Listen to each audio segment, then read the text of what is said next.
Who is really making your decisions? You make hundreds of decisions. What to eat, what to buy, who to trust, what to believe, what career to pursue. We like to believe we're completely in control. But here's the uncomfortable question. Who is really making your decisions? Are your choices entirely your own? Or are they influenced by emotions, experiences, environment, fears, and people you've never met? Let's examine the forces behind your decisions. 1. Your family. Before you can question anything, your family teaches you what is right, wrong, important, acceptable, and unacceptable.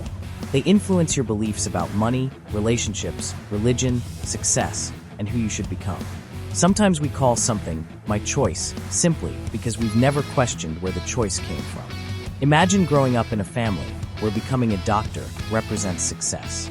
You hear, you should become a doctor, your entire childhood. Eventually, you may believe that's what you want. But is it your dream? Or did you inherit someone else's? Ask, why do I want this? 2. Your culture.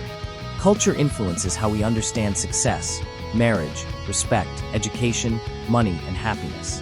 What feels normal may simply be what you were taught to consider normal. In one culture, living with your parents is responsible. In another, leaving home represents independence. Sometimes we're not defending truth. We're defending familiarity. 3. Friends and social pressure. Humans want to belong. Sometimes we choose acceptance over authenticity. Your friends want to go somewhere you don't. You say no. Then someone says, come on. Everybody's going. Suddenly, you change your mind. Did your preference change? Or did your desire to belong become stronger? 4. Your emotions. Anger can make you act before thinking. Fear can make you avoid opportunities. Love can make you overlook problems. An emotion is real, but the decision it produces isn't always wise. Someone insults you. You're angry and immediately respond. 10 minutes later, you regret it. The situation didn't change. Your emotional state changed. Sometimes the smartest decision is to wait. 5. Your past experiences. Sometimes you're not responding to what is happening now. You're responding to what happened before. Imagine someone betrayed by a previous partner. Years later, their new partner takes hours to respond. They immediately think something is wrong. Maybe nothing is wrong. But their past taught their brain to expect betrayal. The present is interpreted through the past. 6. Fear. Fear can protect us, but it can also keep us trapped. Fear doesn't always mean something is dangerous. Sometimes it means something is unfamiliar. Someone hates their job, but never applies for another one. What if I fail? The familiar is painful, but the unknown feels more frightening. So they remain trapped. 7. Habits. Your brain loves patterns.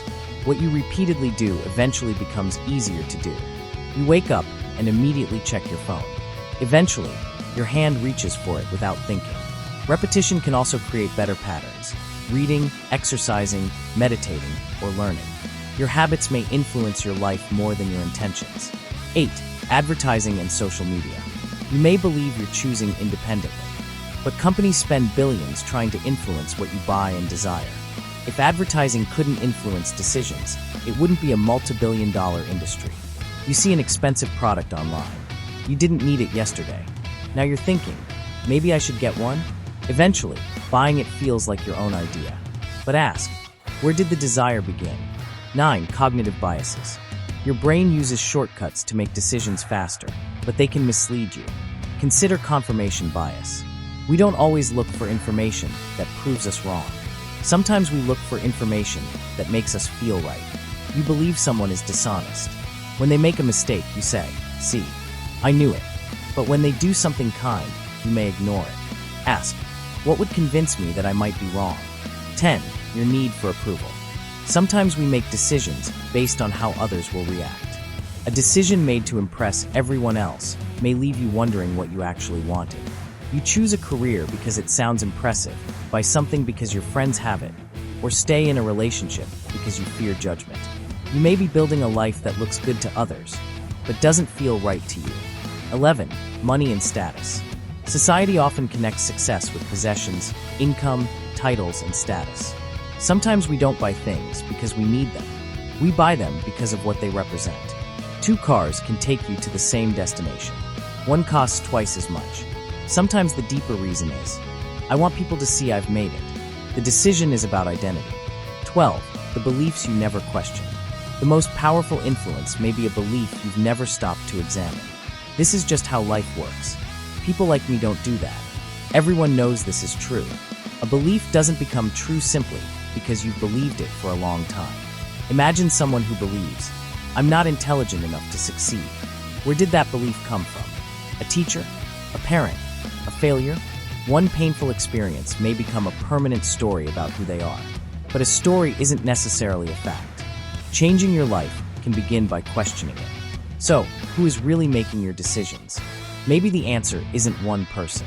It's a combination of family, culture, friends, emotions, experiences, fears, habits, biases, social media, money, and beliefs. But here's the good news. Influence is not the same as control. You may not eliminate every influence, but you can become aware of them. And awareness creates something powerful. A pause. The moment between impulse and action.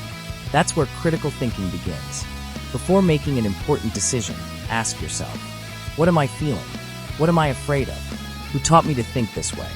Am I choosing this because I want it, or because I want approval?